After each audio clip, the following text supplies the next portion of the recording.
Amanda Manopo shock. Abis Rp253 juta buat beli makanan lewat ojek online. Amanda Manopo menghabiskan uang hingga Rp253 juta untuk beli makanan lewat ojek online. Nilai fantastis yang dikeluarkan Amanda Manopo buat beli makanan menggunakan aplikasi ojek online ini sempat membuatnya syok.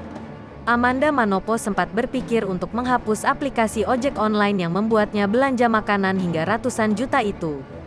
Pengeluaran sebesar itu dihitung-hitung Amanda Manopo selama 1 tahun.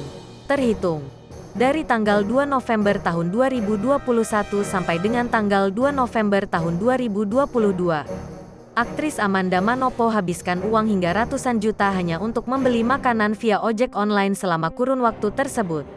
Belakangan ini, pamer total transaksi selama setahun terakhir di aplikasi ojek online sedang jadi tren di kalangan pengguna media sosial, termasuk Amanda Manopo.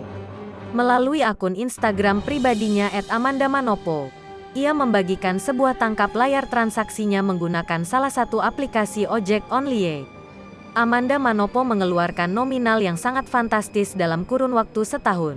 Tak main-main, Amanda Manopo menghabiskan Rp253.774.464 selama setahun.